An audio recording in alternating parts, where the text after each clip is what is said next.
बिहार में जन्म लेकर 116 बरस की लंबी उम्र, लगातार 60 वर्ष तक जंगल और पहाड़ों की कठिन यात्रा करते हुए अनेक प्रकार के कष्ट क्लेश संघर्ष झेलते हुए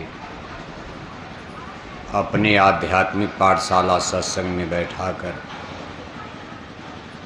हम भोली भटकी मानव आत्माओं को समझाने और बताने का प्रयास करते रहे। हमारे लाखों भाई लोग टाट पट्टी बोरा पहनकर, लाखों लाख भाई बहनें शाकाहारी जैकेट पहनकर इस महान कार्य में सहयोग और साथ देते रहे। आज करीब 75-77 बरस का समय गुजर गया। करीब करीब मानव जाति की एक पीढ़ी बीत गई, यानी जय गुरुदेव मिशन की एक पीढ़ी समाप्त हो चुकी है। दूसरी पीढ़ी के भाई बहन बुढ़ापे में जा चुके हैं और तीसरी पीढ़ी युवा संगत संगठन तैयार हो रहा। इतनी मेहनत, इतना परिश्रम, इतना सेक्रीफाइस, इतना त्याग बलिदान आखिर क्यों किया जा रहा है? बहुत से लोग लगे तो आज भी लगे हुए हैं, बहुत से लोग छोड़ करके हट भी गए,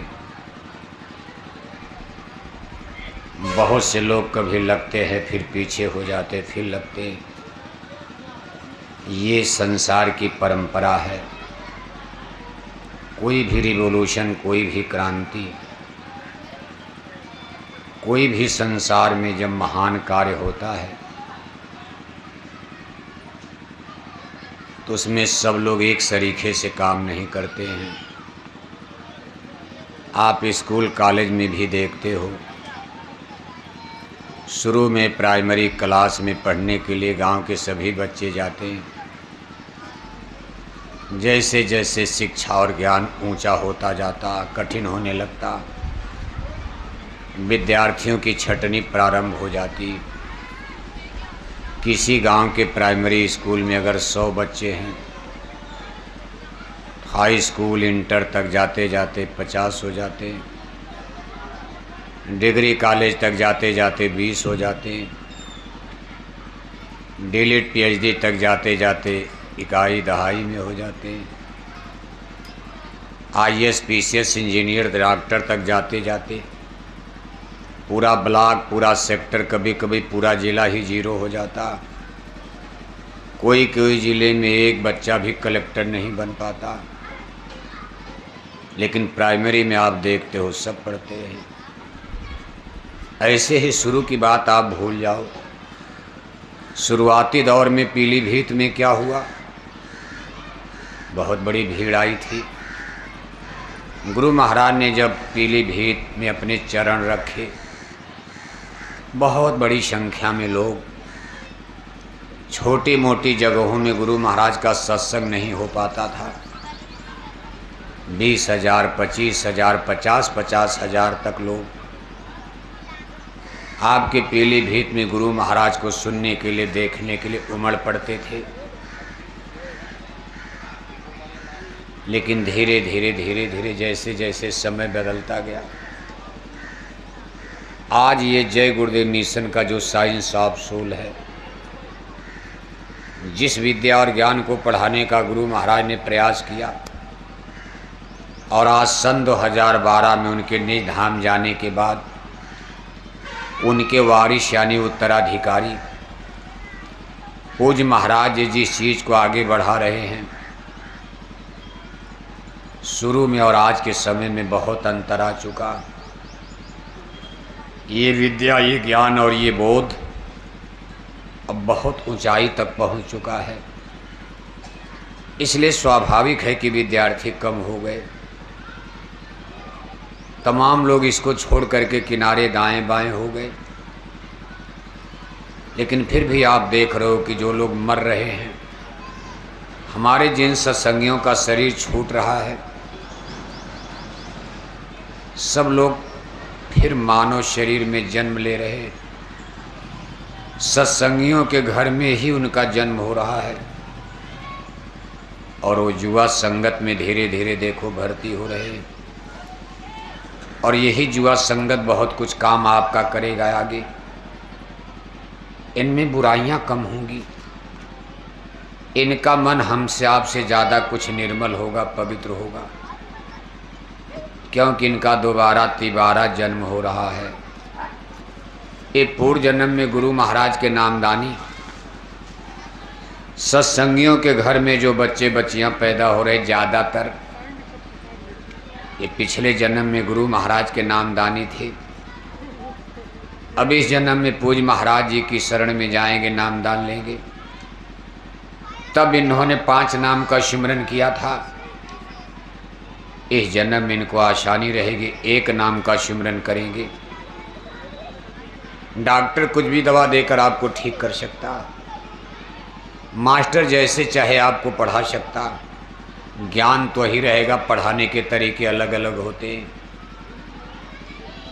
और ये जो हमारी अगली जनरेशन अभी इसकी भीड़ मच जाएगी, एक बार फिर ये संगत डेवलप करने जा रही है।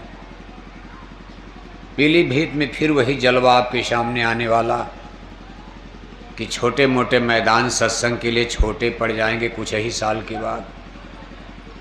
ये सब नेचुरली यानी कुदरती होने जा रही। इसमें हमारा आपके प्रचार का सवाल नहीं है।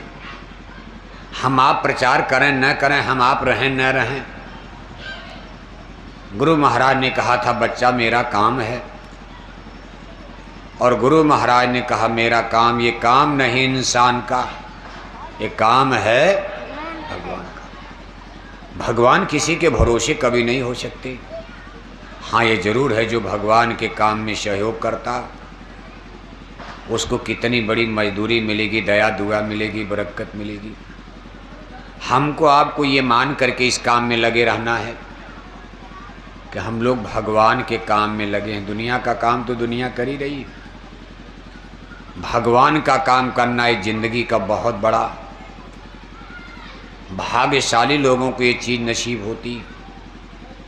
भगवान श्री कृष्ण ने कहा है अर्जुन युद्ध तो बहुत राजा महाराजा लड़े, लेकिन आज तुम जो युद्ध लड़ने जा रहे हो ये गद्दी और कुर्सी की लड़ाई नहीं, धर्म युद्ध होने जा रहा महाभारत मैदान में, कुरुक्षेत्र में। इसलिए हे अर्जुन ऐसा युद्ध बिरले क्षत्रियों को नसीब होता।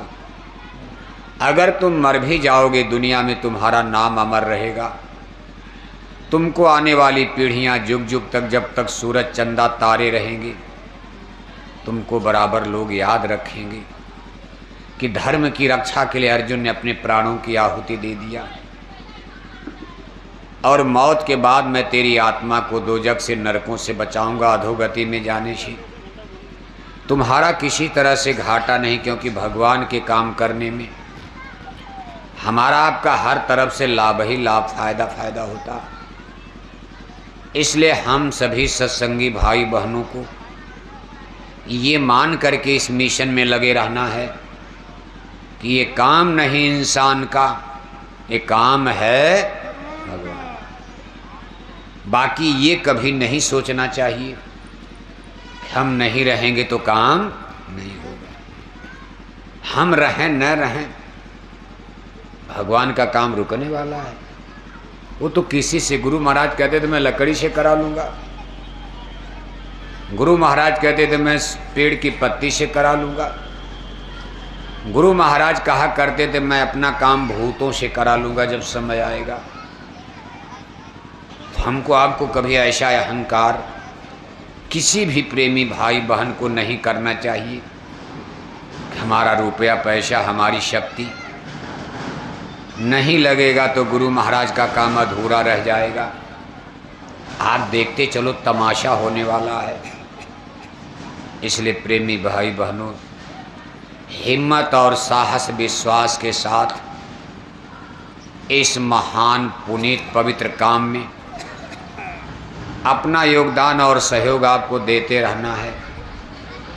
आप गुरु महाराज पर, जय गुरुदेव संगत पर कोई एहसान नहीं कर रहे हो, बल्कि आप पर भगवान का एहसान है। उनको धन्यवाद दो गुरु महाराज को, उन्होंने आपको लाखों करोड़ों में से चुन लिया।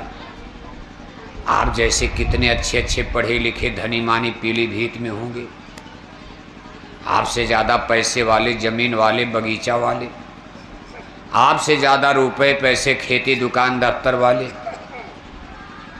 लेकिन आपको गुरु महाराज ने इस काम के लिए चुन लिया। राजा महाराजा धरती पर बहुत थे, लेकिन अर्जुन को भाग्यशाली तो माना जाएगा। किन तमाम क्षत्रियों में से अर्जुन से भी ज़्यादा वीर लोग थे, धनवान राजा महाराजा, लेकिन उनको वासुदेव श्री कृष्ण जी महाराज ने उस काम के लिए चुन लिया। भगवान श्री कृष्ण जिसको भी चुन लेते उसका दुनिया में नाम हो जाता। इसलिए आप कुल मिलाकर के भाग्यशाली हो। आप अपना विश्वास, अपनी दृढ़ता, अपनी प्रतीति जमाए रहो। संसार में दुख और सुख तो आते रहेंगे, लेकिन उसमें कभी डामाडोल नहीं होना चाहिए। मान लो संगत छोड़ करके हट भी जाओगे। ये आपके पीलीभीत में बहुत से लोग सत्संग छोड़ करके हट गए। अब जा करके देखो क्या बहुत सुखी हैं। अरे सुख और दुख तो अपने कर्मों का परिणाम है। हम लोग इस संसार में जन्म लिए हैं, पिछले जन्म में जो बोया है उसको काटना ही पड़ेगा। कार्तिक की बोई हुई खेती कार्तिक में नहीं काटी जाती, चैत तक इंतजार करना पड़ता, और वही काटा जाएगा जो बोया जाएगा। गेहूं बोया है गेहूं काटेंगे, चना बोया चना काटेंगे। एक तो इंतजार करना पड़ेगा, कार्तिक में बोया तो चैत में काटना। दूसरी थियरी सिद्धांत है कि जो बोया जाएगा वही काटा जाएगा। हमारे आपके कई जन्म हो चुके हैं। ये जो कुछ आप दुख सुख विपदा मुसीबत कष्ट क्लेश देख रहे हो, ये संगत में आने के बाद आपके ऊपर नहीं आई है। इस सत्संग में आने के पहले आपने सब कर लिया है। जन्म दर जन्म का आपका लेखा जोखा चल रहा है। अच्छा है संगत में रह कर के इसका भुगतान करा लो। समय आपके लिए कम है और गठरी भारी है। लेना देना पाप पुण्य की गठरी भारी है, और समय आपके लिए सीमित है। मौत की शहजादी आपके सिरहाने दस्तक दे रही है।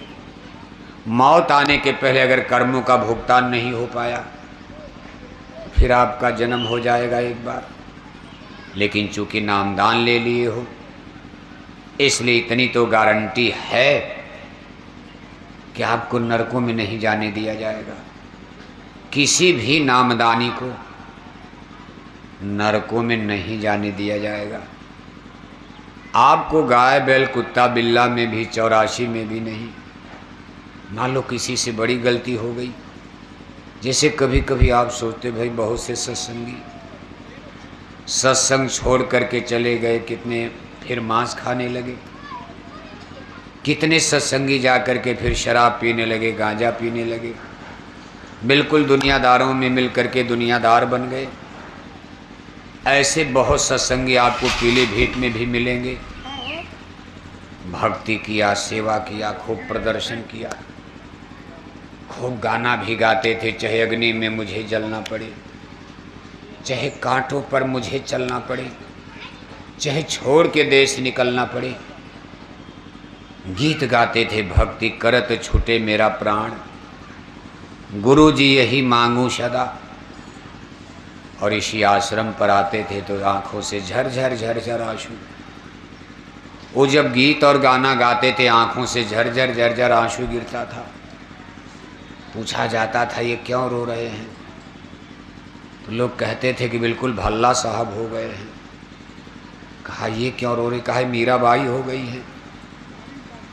लेकिन आज न भल्ला का पता चल रहा न मीरा का पता चल रहा, कहाँ चले गए लोग। गीत गाना गाने वाले तमाम लोग सत्संग छोड़कर ही किनारे हो गए। और आज दुनियादारों में मिलकर के संगत के विरोधी भी बन गए। आप कहोगे महाराज उनके लिए कोई उपाय, उन जीवों का क्या होगा? संत मत बहुत ही ऊंचा मार्ग है।